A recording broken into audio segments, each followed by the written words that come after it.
Assalamualaikum warahmatullahi wabarakatuh. Kembali lagi bersama Cikgu Saiful dalam kelas PDPR Bahasa Melayu.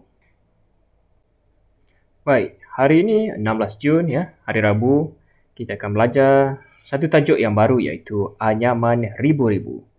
Kemahirannya tata bahasa ya, dan kamu semua boleh rujuk buku teks muka surat 71. Pada hari ini kita akan mengenali apa itu kata nafi. Ya. Sebelum kita pergi lebih jauh, eloklah kiranya kita memahami apa maksud perkataan nafi. Ya, mengikut Kamus Dewan Bahasa edisi keempat, ya. Nafi bermaksud yang pertamanya penolakan ataupun penyangkalan. Yang kedua, tidak mahu. Mengaku ke, menurut ke dan lain-lain lah. Tidak mahu. Ingkar. Menafikan, tidak mengakui, menerima dan lain-lain. Menidakkan atau menyangkal.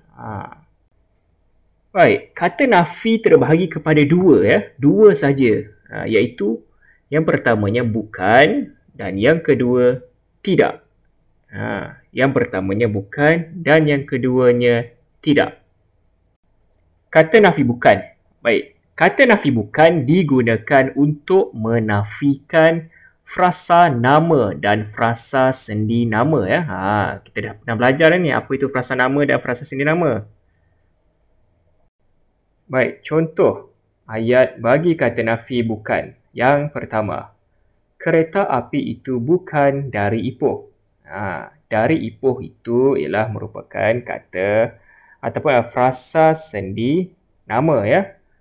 Yang kedua, pakcik itu bukan ayah saya. Ayah saya itu merupakan frasa nama. Seterusnya, kata nafi tidak.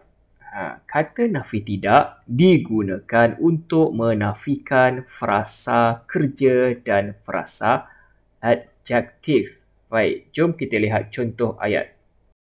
Contoh ayat. Kata-katanya itu tidak benar. Ya. Dan yang kedua, adik tidak tidur di dalam buaian. Perkataan benar merupakan frasa adjektif ya, manakala perkataan tidur itu pula merupakan frasa kerja. Seterusnya, aktiviti yang seterusnya, jom kita kenal pasti kata nafi yang terdapat di dalam teks. Baik, jom baca teks ini bersama-sama dengan cikgu ya. Anyaman ribu-ribu. Hadif, Minli dan Rajif membaca buku tentang anyaman ribu-ribu.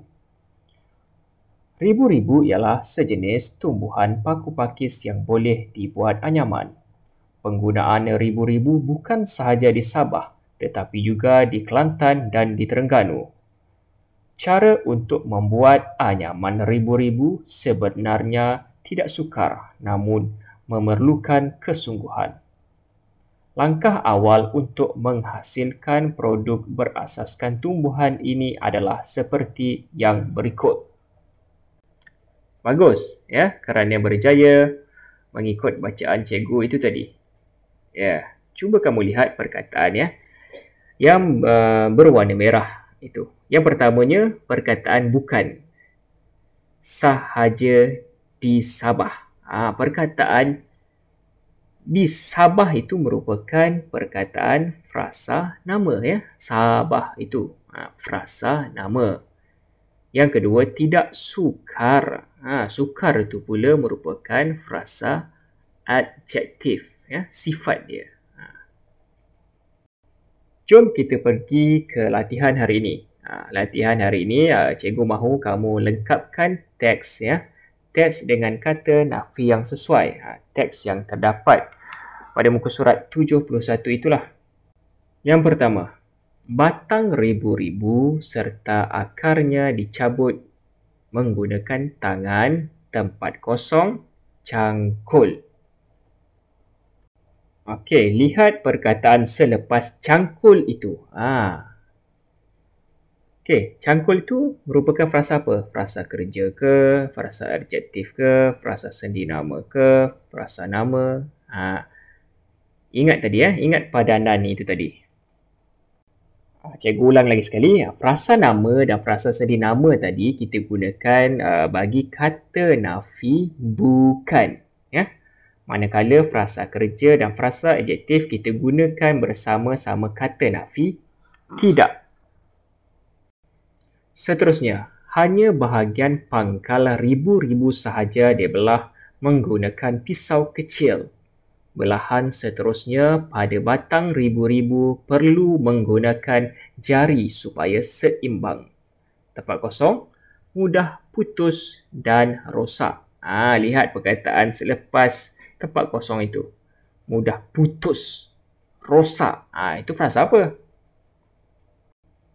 Yang ketiga, helaian ribu-ribu yang telah kering diraut dengan pisau.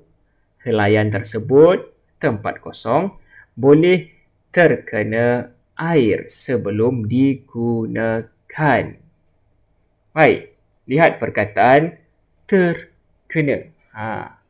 Terkena itu kata apa ya? Dan yang keempat, helaian ribu-ribu diukur tempat kosong dengan pisau, tetapi dengan memasukkannya ke dalam lubang tudung tin yang ditebuk. Lihat perkataan selepas tempat kosong tu ada perkataan pisau. Dengan pisau. Itu frasa apa? Jika kamu dapat kenal pasti itu frasa apa, tentu kamu tahu apa jawapannya. Terima kasih kerana telah berjaya menonton video ini sehingga habis ya. Jadi selamat mencuba ya, stay at home, kekal berada di rumah ya, jaga kebersihan diri. Assalamualaikum.